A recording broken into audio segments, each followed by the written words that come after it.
Entonces, cuando tú conoces el pasado, el presente y el futuro, tú descubres de dónde vienes y hacia dónde vas. Cuando llegaste a ese punto ya conoces la verdad. ¿Eso es todo? La verdad está aquí, pasado, presente y futuro. Esta es la verdad absoluta, la que nadie quiere reconocer, porque en la razón humana nada es absoluto. En la razón de Dios todo es absoluto. ¿Por qué? Porque Dios es el absoluto. Es el que conoce de antemano lo que ha sido, lo que es y lo que va a ser. Porque Dios puede estar en el pasado, en el presente y en el futuro. ¿Tú crees que a Dios lo toma algo por sorpresa? Nunca. Dios lo sabe todo. Lo conoce todo. Por eso es Dios. Por eso es absoluto. Y ahora, dentro de lo que Él es, te educa. Nosotros no somos absolutos, pero la verdad es absoluta. Solamente que no tenemos tiempo para conocer toda la verdad. Porque cuando la estamos conociendo en lo mejor de la vida, sin que te des cuenta, ya tienes 100 años y tienes que ir a descansar. Entonces, ¿qué necesitamos? Obligados, necesitamos la inmortalidad. No es vida el que a la mitad de la comprensión que estás teniendo te sorprenda el apagón. Eso no es vida. Aquí en esta tierra solo estamos para dar el comienzo, el inicio a esa educación. Y Dios nos ha dado las bases, el Evangelio eterno, el mensaje de los 3 ángeles. Con eso tenemos la base para el inicio. Descubrimos por eso la verdad. Y comenzamos el camino de esa verdad. Y a medida que nosotros vamos avanzando por esa senda y descubrimos pasado, presente y futuro, a través de las profecías, hemos entrado en la realidad, que no es la que vives desde que naces. Muchos descubren esa realidad aparentemente por otro camino. ¿Por qué? Porque se dan cuenta de que su mundo en el que vivían es pura mentira. Antes de ayer escuchaba a un hombre a quien lo tienen como evidencia, un pensador. Y le decían, ¿cómo llegaste al nivel en que estás? Porque un día abrí los ojos, dijo, y me di cuenta que el mundo no era lo que me habían enseñado en el colegio, ni lo que me habían dicho en la carrera, sino cuando descubrí lo que se está haciendo hoy en nuestro planeta y la maldad que existe en la política, en la religión y en la sociedad y la economía. ¿Qué ha pasado con este hombre? Se puso a investigar acerca del nuevo orden mundial.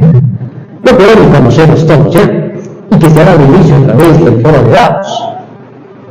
Y cuando ha entrado en el terreno, por los amigos que tiene y los contactos que maneja, descubrió que todo lo que se ha planificado en estos últimos años había sido una agenda.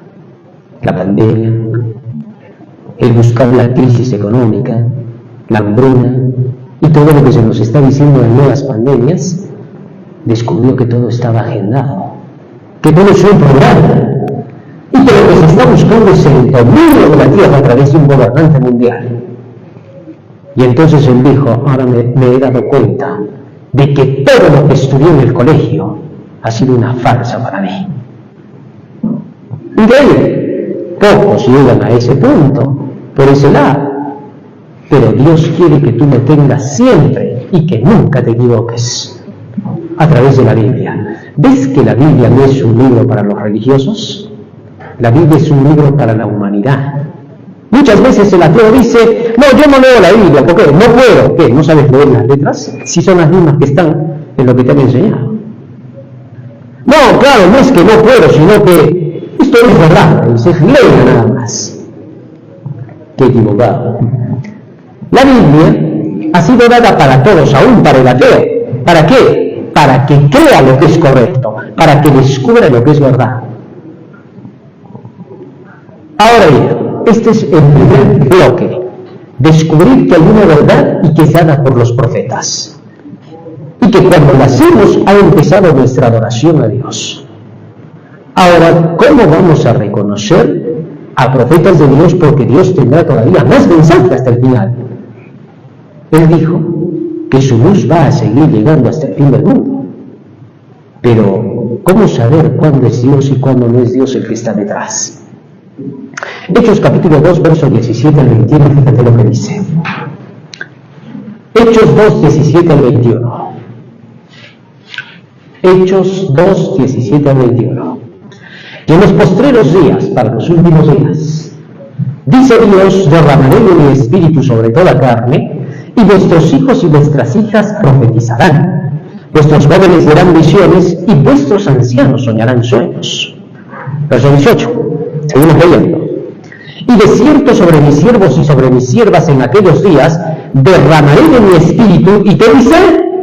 Profetizarán. Verso 19. Y daré prodigios arriba en el cielo, señales abajo en la tierra, sangre, fuego, vapor de humo. Verso 20. El sol se convertirá en tinieblas, la luna en sangre, antes que venga el día del Señor grande y manifiesto. Antes de que se manifestara el desarrollo profético, habrían señales en el sol, la luna y las estrellas. Jesucristo había declarado que había un periodo en el cual se derramaría de su espíritu para que se anunciara la llegada del gran Mesías. Bueno, ¿cómo se cumplió esto? Esta profecía se ha repetido más de 4 veces en la Biblia, como para que podamos ubicarnos. Apocalipsis capítulo 6, verso 12 al 14, vuelve a repetir la profecía. En el 6º sello. Miré cuando se abrió el 6º sello, y aquí hubo un gran terremoto, y el sol se puso negro como tela de silicio, y la luna se volvió toda como sangre. ¿Es lo mismo que decía, no? Ahí está. Y las estrellas del cielo cayeron sobre la tierra como la higuera deja caer sus higos cuando es sacudida por un fuerte viento. Ahora serán más severos. Antes de que el sol se oscurezca, antes de que la luna se vuelva roja como sangre y caigan las estrellas del cielo, primero habría un gran terremoto. Muy bien, ya tenemos 4 eventos hasta aquí. San Mateo capítulo 24, versículo 29. Jesucristo también hizo mención del asunto con las siguientes palabras. San Mateo capítulo 24, verso 29. E inmediatamente después de la tribulación de aquellos días, el sol se oscurecerá, la luna no dará su resplandor, y las estrellas caerán del cielo, y las potencias de los cielos serán conmovidas. Se repite 3 veces hasta aquí el mismo texto. Y esto es citado en el libro de Joel, capítulo 2, versículo 30 hasta el 34, donde se menciona que sería el tiempo del derramamiento del Espíritu Santo. En este tema que estamos hablando acerca de la adoración al Creador, estamos descubriendo lo que es el Espíritu profético. De tal forma, entonces, que esta profecía se tendría que cumplir en el orden asignado. Primero, un gran terremoto. Luego, el sol se oscurecería. Luego, la luna se volvería roja como sangre. Y finalmente, las estrellas caerían del cielo. Cuando esos eventos ocurrieran, lo siguiente sería que sería derramado el Espíritu Santo para que aparecieran profetas del Señor. Y ahí tendríamos que reconocer a los verdaderos profetas. ¿Por qué? Porque según la Biblia, para ese mismo tiempo, también aparecerían falsos profetas. San Mateo capítulo 24, verso 24, Jesús advirtió: porque se levantarán falsos cristos y falsos profetas, y harán grandes señales y prodigios, de tal manera que engañarán, si fuere posible, a los escogidos. Así que tendríamos que probar quién era quién. Con ustedes ya hemos estudiado cuándo se cumplieron estas señales. Solo se las voy a recordar, porque ya no voy a entrar en toda esa parte del tema, nos vamos 1 hora. Así que, ¿cuándo fue que se cumplieron estas señales? Yo había explicado en otra profecía que la gran tribulación de la Edad Media, de las persecuciones papales, terminaron en 1776, cuando Estados Unidos declaró su independencia y cuando la emperatriz de Austria cerró las puertas a la Inquisición. Muy bien, se acabó en 1776 las persecuciones papales y Cristo dijo: después de esa tribulación el sol se oscurecerá y la luna se volverá roja como sangre. El 19 de mayo de 1780, 4 años después de que terminaron las persecuciones papales de la tribulación de la Edad Media, se oscureció el sol. Y eso está registrado en la historia. Los que deseen pueden buscarlo en internet con el día oscuro. Pongan así, el día oscuro, y ahí va a salir el journal, es decir, el periódico que está registrado y guardado de ese año.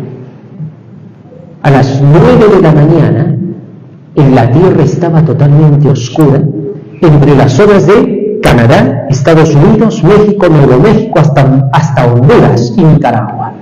Se oscureció por completo. No se veía nada. Era la parte de la Tierra donde se supone que era de día, porque la otra estaba en la oscuridad. Ese mismo día, a la medianoche, recién se disipó la oscuridad, porque recién se dieron las estrellas. La oscuridad fue producida por intensos nubarrones inusuales.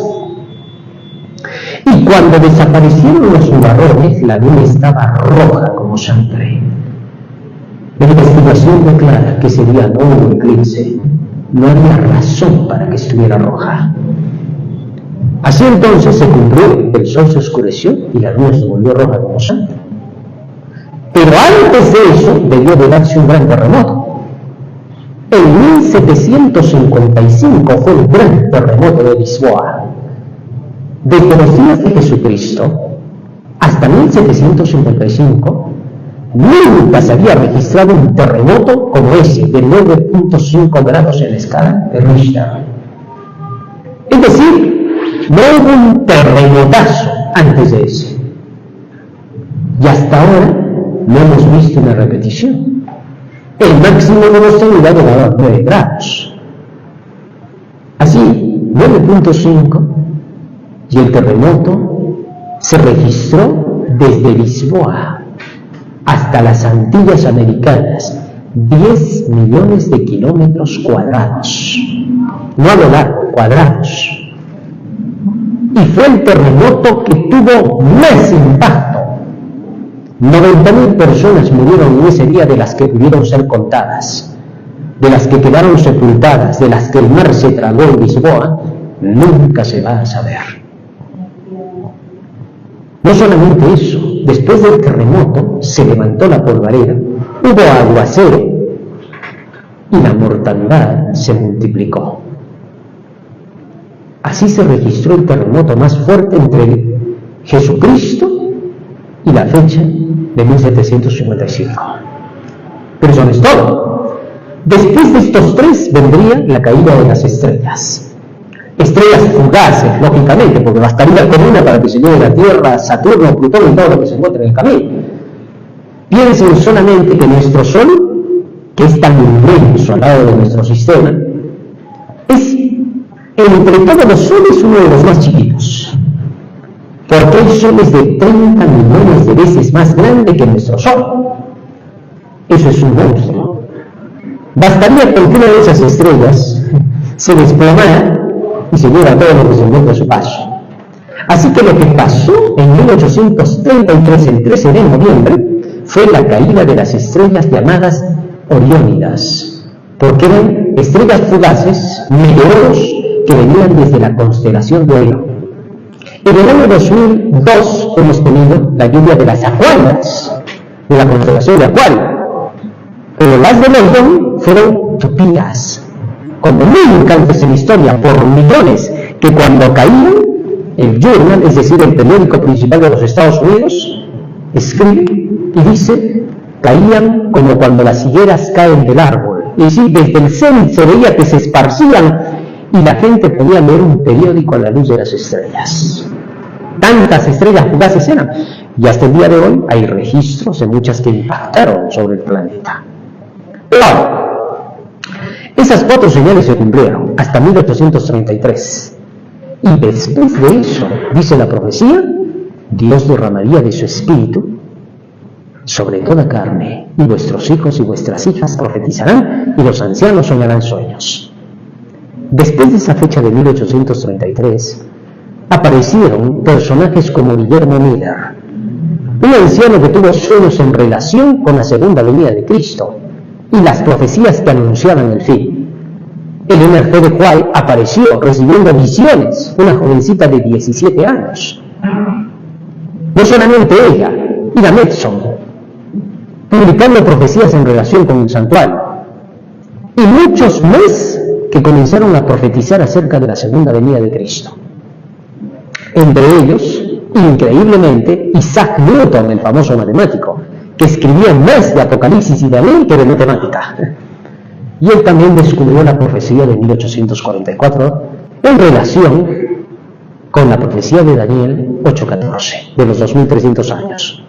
Pero bien, por primera vez en ese tiempo, miles de personas en la Tierra estudiaban las profecías. Manuel Lacunza en Chile, el famoso jesuita que también descubrió la profecía de 1844. El Espíritu de Dios se derramó para comprender la verdad. Pero también aparecieron otros personajes, como José Smith, por esas fechas, quien declaraba que había conversado con Dios y con Jesucristo, y que había recibido el Espíritu Santo y que era profeta de Dios, y que había descubierto por las enseñanzas de 12 tablas que le habían sido dadas de oro, para poder escribir el libro de Mormón, que había la inmortalidad, ya que Mormón era el ángel Moroni, quien regresaba de haber sido humano y convertido en ángel para traer un mensaje para la tierra. Por esos días también apareció otro hombre, quien se declaraba tener el Espíritu de Dios, y que era Elías, el mensajero del Señor, y comenzó a publicar sus ideas declarando que era un profeta de Dios, y muchos de sus seguidores constituyeron una iglesia que se llamó Emanuel. Por ese tiempo aparecieron las hermanas Fox, declarando que tenían comunicación con los espíritus, y que por el Espíritu Santo ellas eran las mensajeras del Señor. Las dos entonces desarrollaron la idea del espiritismo. Y entre todos esos también apareció Darwin, diciendo que veníamos del mono, que no éramos de la creación de Dios, con sus ideas extravagantes, ¿no? Así que entonces había que probar quién decía la verdad, falsos profetas y verdaderos profetas. ¿Cómo se podría hacer eso? Bueno, llegaba la hora de tener que probar los espíritus si eran de Dios o no. ¿Cómo así? Primera de Juan capítulo 4, versículo 1. Primera de Juan 4:1. Amados, dice Juan, no creáis a todo espíritu, sino probad los espíritus si son de Dios, porque muchos falsos profetas han salido por el mundo. Así que se nos manda probar los espíritus para ver quién dice la verdad. San Juan capítulo 6, verso 63. ¿Cómo pruebas los espíritus? Porque tú no te vas a meter en una persona para saber si es sincera o no. Vamos a ver cómo. El espíritu es el que da vida. La carne para nada aprovecha. Las palabras que yo os he hablado son espíritu y son. O sea, prueba sus mensajes. Eso es lo que te está diciendo. ¿Por qué vamos a probar los mensajes para saber si alguien es profeta de Dios y si trae la verdad? Sencillo. Vamos a probar con las palabras de los profetas. Isaías capítulo 8, versículo 20. Fíjense lo que dice ahí. Miren lo que dice acá. A la ley y al testimonio. Si no dijeren conforme a esto es porque no les han amanecido. Es decir, siguen en tinieblas. ¿Qué cosa es la ley? Los 10 mandamientos. ¿Qué cosa es el testimonio? Leímos al principio. El espíritu de profeta. Entonces lo que se nos está diciendo es: pruebe con la ley de Dios y con los escritos de los profetas. Si lo que dicen los personajes que se dicen ser profetas para los últimos días, entonces, si lo que dicen coincide, son profetas de Dios. ¿Bien? Así que teníamos una tarea. Para que rindamos adoración a Dios en estos últimos días, debíamos probar los espíritus de la gente que se dice ser mensajera de Dios. Y los verdaderos debían armonizar con la ley de los 10 mandamientos y con los escritos proféticos. Así que comenzamos el análisis. Y nos vamos con José Smith. José Smith declaraba que en relación con la ley de Dios, los 10 mandamientos debían de ser leyes en las que debíamos de creer. Hasta ahí todo iba bien. Y de pronto dijo que el cuarto mandamiento que manda guardar el sábado no es el sábado sino el domingo. ¿En qué se basaba para decir eso? En la Biblia no encontramos nada similar a lo que decía él. Primer punto en el cual ya no se le iba creyendo. Segundo, él dijo que los muertos regresaban porque se iban al mundo de los espíritus, pero que venían convertidos en ángeles.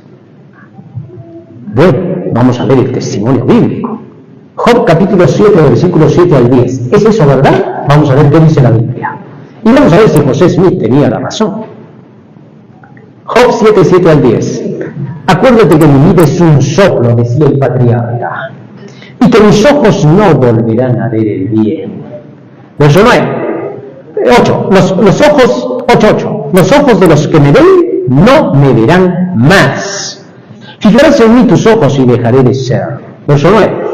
Como la nube se desvanece y se va, así el que desciende al Seol no subirá, no volverá. Verso 10.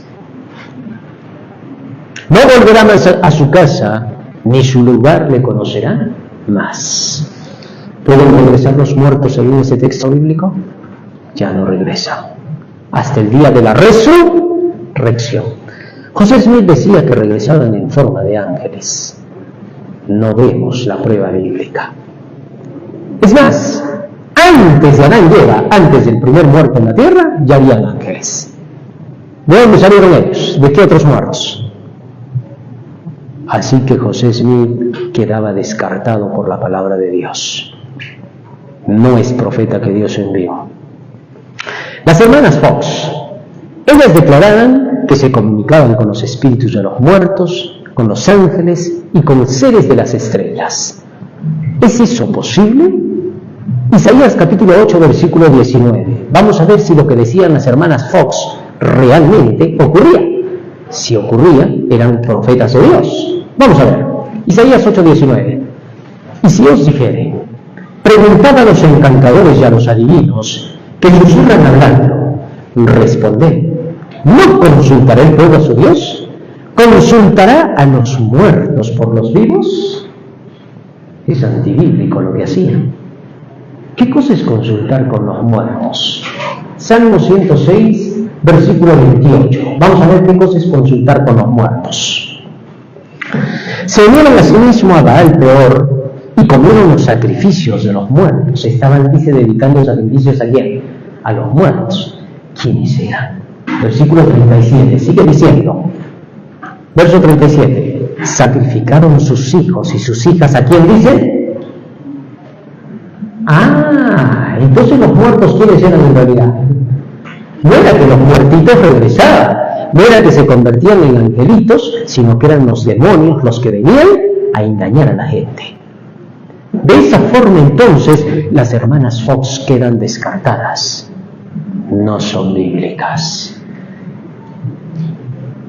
Elena de White decía que la ley de Dios estaba vigente, que la ley era eterna y que nunca se iba a anular. Eso decía ella cuando la mayoría de evangélicos, bautistas, presbiterianos, metodistas, católicos de la época declaraban que la ley había sido crucificada por Cristo y que desde la muerte de Cristo solo por fe se salva el hombre, ya no por las obras de la ley. Bueno, hay que ver quién decía la verdad. Elena de White decía que la ley iba a ser eterna. Comencemos por ahí. San Mateo capítulo 5, versos 17 y 18. ¿Qué dice Jesús? A ver si confirma lo que dice Elena de White o la desmiente. San Mateo 5, 17 y 18. No penséis que he venido para abrogar la ley o los profetas. No he venido para abrogar, sino para cumplir. Verso 18. Porque de cierto os digo que hasta que pasen el cielo y la tierra, ni una jota ni una tilde pasará de la ley hasta que todos se hayan cumplido. ¿Qué dijo Jesucristo con respecto a la ley? No pasará ni una jota ni una tilde hasta que se pasen el cielo y la tierra. El cielo y la tierra siguen igual. Así que la ley debe seguir vigente según las palabras de Jesucristo.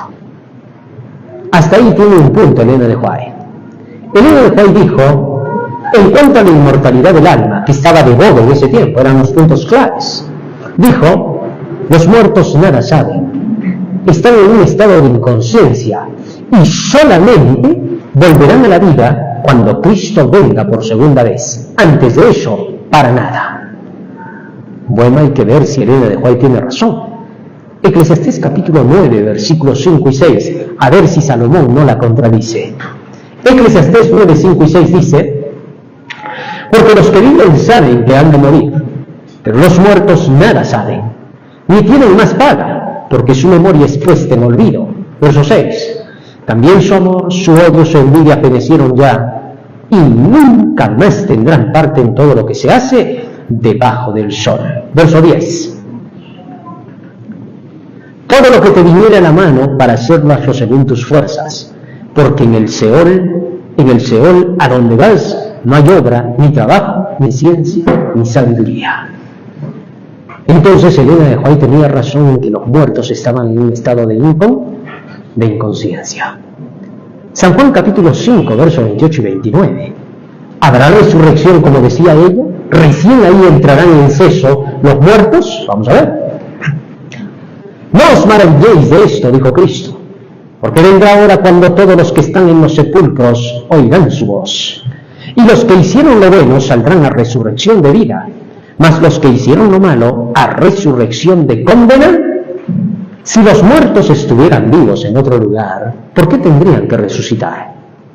¿Y por qué tendrían que salir a resurrección de condenación o de vida, si ya estarían en otro lugar de acuerdo con el pago de sus acciones? Una vez más se demostró que Elena de White tenía razón. Y así se cumplió entonces que había una profeta que coincidía con la Biblia. Si coincide con la Biblia, entonces es profeta que Dios envió. Entonces lo que quedaba ahora, cuando se dieron estas pruebas con Elena de White, fue ver si todo lo demás que decía coincidía con la Biblia. Elena de White escribió 200.000 páginas, según ella dictadas por el Espíritu Santo. ¿Cómo vamos a saber si son de Dios? Pues hay que estudiarlas. Uno de sus libros máximos, donde ella resumió todas las enseñanzas que recibió, se llama El Gran Conflicto. Es por eso que el trimestre pasado nos hemos dado el trabajito de que se estudie durante 3 meses el libro El Gran Conflicto, para que todos vean si lo que él escribió se cumple o no se cumple. Y por el estudio que hemos hecho, y la prueba y la evidencia, por nosotros mismos, hemos visto que todo lo que escribió se ha cumplido. No solamente escribió en materia de la historia de la Iglesia y de profecías que se van a cumplir para la Iglesia, escribió también en cuestiones de alimentación, en cuestiones del hogar, la familia, la salud, en cuestiones de psicología. 2 tremendos libros que escribió sobre mente, carácter y personalidad, y que ahora los psicólogos dicen esos libros están adelantados en 200 años, porque lo que Elena de White dice en materia de psicología son cosas que recién se están descubriendo. Escribió sobre la medicina, consejos sobre salud, ministerio médico, libros en los cuales se ha adelantado a la medicina. En sus días, en el año 1800 aproximadamente, ella declaraba que la madre podía conversar con su bebé en el vientre, y le dijeron que estaba loca. En el año 1960 se descubrió que la madre puede conversar con el niño en el vientre. ¿Cómo se adelantó tantos años? Ella habló de la caída de las Torres Gemelas en los Estados Unidos, en Nueva York. ¿Cómo sabía ella que se iban a destruir las Torres Gemelas por un incendio que iba a ser imposible de apagar y que los bomberos no podrían lograr apagarlo? Y eso ocurrió. Ella declaró el terremoto de San Francisco para 1906 y declaró que se repetiría ese terremoto en el futuro. Y se volvió a repetir el terremoto en San Francisco, una ciudad que ha sido sacudida fuertemente. ¿Cómo sabía ella eso? Ella declaró que el poder del papado volvería a tomar dominio en el mundo, cuando en sus días el papado era odiado por todos. Y declaró que los protestantes le darían la mano. ¿Cómo sabía eso si en 1994 recién se dieron la mano evangélicos y católicos? Y ella declaró que muy pronto el sábado sería atacado. como el día del Señor, y que se lo atacaría con el pretexto de los desastres que caerían sobre la tierra, terremotos, inundaciones, tempestades y todo tipo de males. Y que con eso estaría relacionado el ataque al sábado. Y hoy se está levantando un movimiento que se llama el Shabbat Verde, y que declara que la tierra necesita un día de descanso por el calentamiento global que podría traer destrucción, y que si no descansamos un día en la semana, que se llama el Shabbat Verde, la tierra va a ser destruida. Y que ese Shabbat Verde, en realidad, es el día del descanso que la mayoría tiene en la tierra. Porque Shabbat significa descanso. Y entonces ese movimiento dice, lo que buscamos es que se establezca un día de reposo mundial. Y Francisco I ha dicho que ese día de reposo es el día domingo. Y Greta Thunberg, la famosa niña que habló en contra del calentamiento global, diciendo que hay que frenarlo porque sí existe el calentamiento global, apoya el movimiento del Shabbat Verde, siendo una socialista que busca solo la imposición de un sistema mundial como lo es el nuevo orden mundial. ¿Saben qué significa eso? Que va a ser aplicada una ley en favor del domingo como día de reposo contra el día sábado.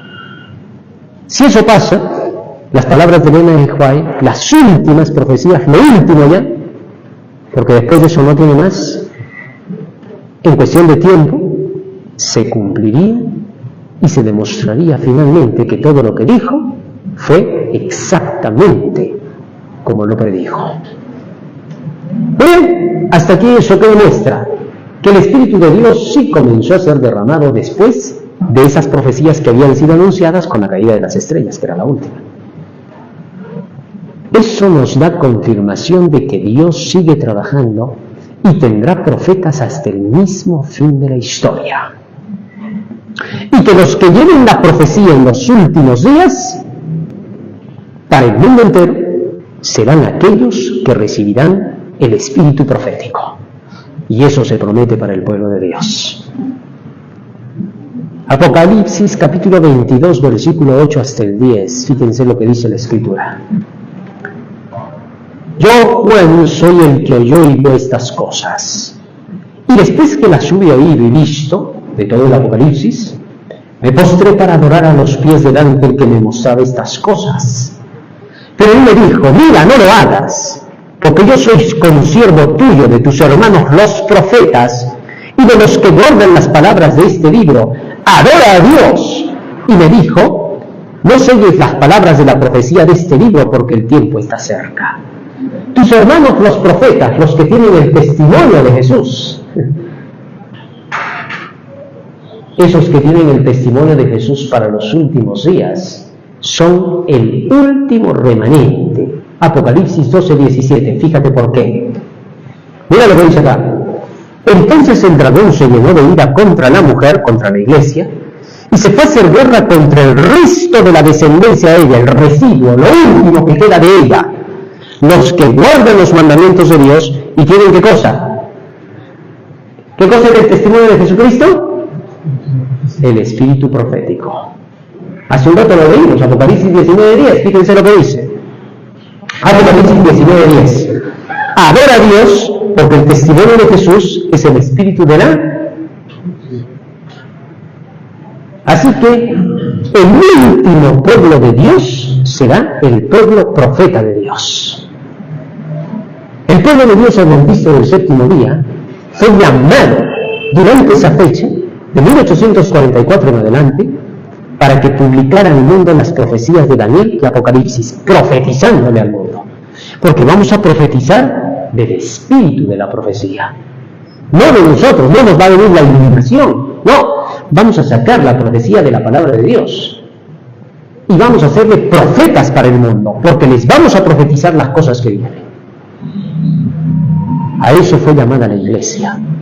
No a divertirse con el mundo. No a buscar lo que las otras iglesias buscan. No a pensar en viajes, en campones, ni en juegos dentro de la iglesia. La iglesia adventista del séptimo día ha sido llamada a estudiar la profecía y a predicársela al mundo entero. No tenemos otra cosa que hacer en esta tierra. Fuimos llamados con una finalidad. En tu trabajo, en tus estudios, donde quiera que te encuentres, ahí tienes que ser el profeta de Dios. Pero no puedes hacer eso si no te llenas de la profecía. Es por eso que como iglesia entrenamos a la gente a conocer la profecía para que salga a profetizar al mundo y que le enseñe la verdad. Cuando terminemos de hacer eso, Cristo vendrá por segunda vez. Habrá quienes nos oigan, otros nos rechazarán, pero la Biblia dice, no que nos van a aceptar todos, solo dice que les predicaremos a todos. San Mateo capítulo 24, versículo 14. Fíjense cómo terminan las palabras de Jesucristo. San Mateo 24, 14. Y será predicado este evangelio del reino en todo el mundo para testimonio a todas las naciones, y entonces vendrá el fin. Es decir, cuando terminemos de predicar a todo el mundo, no dice que se convertirán, solo dice que serán predicados. En lo que yo he predicado ahora ya prediqué. Si en lo que han escuchado, ustedes ya saben lo que es verdad. Ya no son inocentes por ese lado, porque descubrieron la luz. Algunos de ustedes van a decir, yo quiero aprender más, yo quiero saber. Entonces, al buscar aprender más, sigue recibiendo el Evangelio. Pero el que te haya sido predicado, ya te ha sido dado desde el momento en que te has dado cuenta de que esto es verdad, o que por lo menos picó tu curiosidad. Ahora, eres tú quien decide. ¿Le vas a dar importancia a esa curiosidad? ¿O la vas a pasar por alto como una cosa más de tu vida y te vas a olvidar de ella? Jesús te hace una invitación. Apocalipsis 3:20, mira la invitación cariñosa que te hace. Ve aquí, yo estoy a la puerta y llamo. Si alguno oye mi voz, es decir, si alguno escucha mi mensaje, mi palabra, y abre la puerta del corazón, entraré a él y cenaré con él. La cena de Cristo es su palabra, sus enseñanzas, y él conmigo. ¿Qué cosa quiere decir eso? Está en ti. Si has escuchado su palabra y quieres aprender más de él, Jesús te dice, yo puedo cenar contigo. Te voy a dar a conocer más cosas, pero recuerda una cosa, hijo, que ya te toqué la puerta. Ya escuchaste lo que te toqué. Ya sabes que es verdad que te tocaron la puerta. Ahora eres tú quien decide si la abres y me dejas pasar y te sigo enseñando.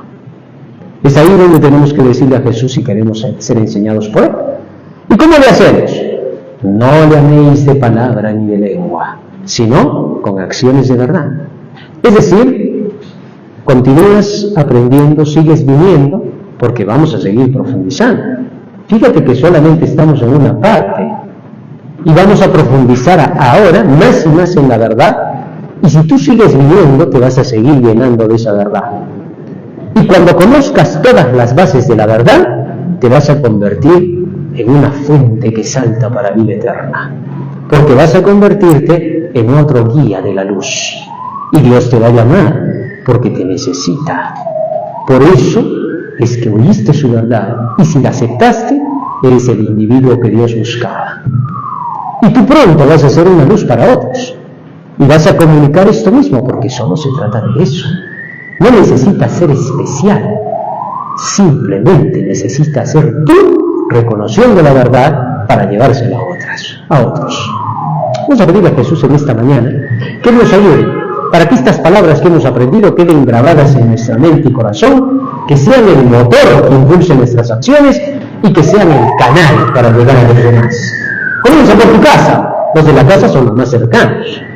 Comunícalos. Algunos te oirán, te aceptarán, otros no. No importa. Lo que interesa es que has cumplido tu misión. Eso es todo lo que tenías que hacer. Vamos a ponernos las rodillas y vamos a orar.